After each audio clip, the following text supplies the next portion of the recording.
আরে নয়ন না, তুই কি অবস্থা, কেমন আছিস? তোর কি অবস্থা? দেখতেই তো পাচ্ছিস কেমন আছি। দেখ, আমি একটা বড় কোম্পানিতে জবের জন্য ইন্টারভিউ দিতে যাচ্ছি। তোকে দেখে না আমার খুব খারাপ লাগছে। যখন আমরা স্কুলে পড়তাম, কলেজে পড়তাম, তখন আমি তোকে বারবার বলতাম পড়াশোনাটা মনোযোগ দিয়ে কর, একটু ভালো করে কর, তাহলে জীবনে অনেক কিছু করতে পারবি। আমাকে দেখ, আজকে ভালোভাবে পড়াশোনা করেছি বিধায় একটা বড় কোম্পানি থেকে জব অফার পেয়েছি। আসলে তোরা গরিবরা তো তোদের নজরটা নিচের দিকেই, তাই না? তোরা উপরে উঠবে কি করে? ভাগ্যিস তোদের ফ্যামিলিটা একটু ভালো ছিল, তাই বোধহয় এখনো চলে ফিরে খেতে পারছিস, না হলে তো ভিক্ষে করে খেতে হতো। আর কি বলবো বল, পড়াশোনাটা করলে আজকে রাস্তায় রাস্তায় ঘুরে বেড়াতে হতো না, আমার মতো একটা কোম্পানিতে চাকরি করতে পারতি। শোন, তোর সাথে কথা বলার এমনিতে আমার কোনো ইচ্ছা নেই, তারপরে বললাম যেহেতু একসাথে পড়াশোনা করেছি সেই খাতিরে আর কি। এমনিতে আমার অনেকটা সময় লস হয়ে গেছে, তোর সাথে কথা বলে আমার সময়টা শুধু লসই হবে, আমার লাভের লাভ কিছুই হবে না। আচ্ছা, তুই কোথায় যেন যাচ্ছিস বললি? সেটা জেনে তোর লাভ কি? তুই তো কখনো সে পজিশনে যেতেই পারবি না। আরে বল না শুনি। ও, তা শুনবি না? আমি একটা বড় কোম্পানিতে ইন্টারভিউ দেওয়ার জন্য যাচ্ছি। আর শুনবি কোম্পানির নাম কি? SF company. চিনিস নাকি তুই? দেখছিস, আমি জানতাম তুই এইসব কোম্পানির নামই কোনোদিন শুনিসনি। যেখানে কোম্পানির নামই শুনিসনি সেখানে ওখানে ইন্টারভিউ দিতে যাওয়া তো দূরের কথা। আর তাছাড়া তোদের মতো এসব ছোট লোকেরা কোনোদিন এত বড় কোম্পানিতে চাকরি পাবে না। শোন, এত যোগ্যতার চাকরি পেতে হলে মিনিমাম স্ট্যান্ডার্ড লাগে, তাও তো সেই স্ট্যান্ডার্ডে কোনোদিন বিলংই করতে পারবি না। যাই হোক, তোর সাথে কথা বলে আমি আমার মূল্যবান সময় নষ্ট করতে পারতেছি না।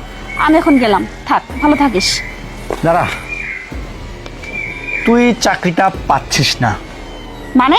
I am the owner this company. ওই কোম্পানিটা আমার, ওই কোম্পানির মালিকটা আমি নিজেই। বুঝতে পারছিস? তুই ঠিকই বলছিস, আমি কোনোদিন ওই কোম্পানির নাম শুনিনি, কিন্তু ওই কোম্পানির বর্তমান মালিক আমি নিজেই। তুই নিজেকে কি মনে করিস? হ্যাঁ, খুব বড় মনে করিস, তাই না? একজন স্টুডেন্ট ফার্স্ট বেঞ্চে বসলেই সে যে জীবনে সফলতা পাবে, সে জীবনে উন্নতি করবে এমনটা না।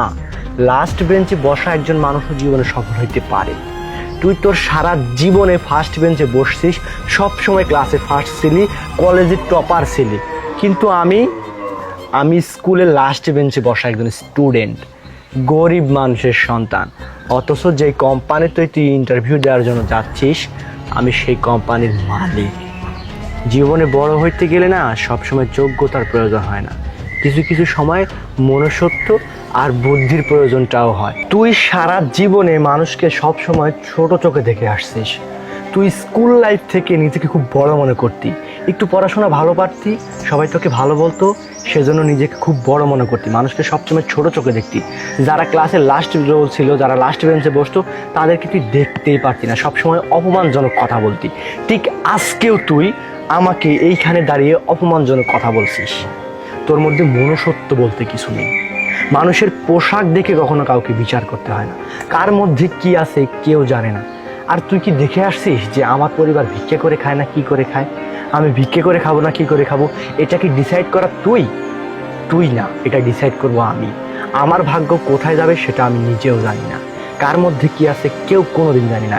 এরপর থেকে কারোর সঙ্গে কথা বলার আগে তার পরিচয়টা আগে চিনে নিবি। বুঝতে পারছিস? আই এম সরি, চাকরিটা আমি তোকে দিতে পারতেছি না। তুই আগে মানুষের সঙ্গে মিশবি, মানুষের সাথে বসবি, তাদের মনুষ্যত্বকে জানবি, তারপরে শুধু বড় বড় ডিগ্রি অর্জন করলেই মানুষ হওয়া যায় না, তার মধ্যে মনুষ্যত্বটা থাকতে হয়। সেটা তোর মধ্যে নেই, আগে সেটা অর্জন কর, তারপরে চাকরির জন্য আসিস। I am so sorry. আমি নিজে মালিক হয়ে রোডে আসছি রোডের পরিস্থিতিটা দেখার জন্য, তার মানে এই নয় যে আমি এখানকার লেবার। আর নিজের কাজ নিজে করলে কোনোদিনও ছোট হওয়া যায় না।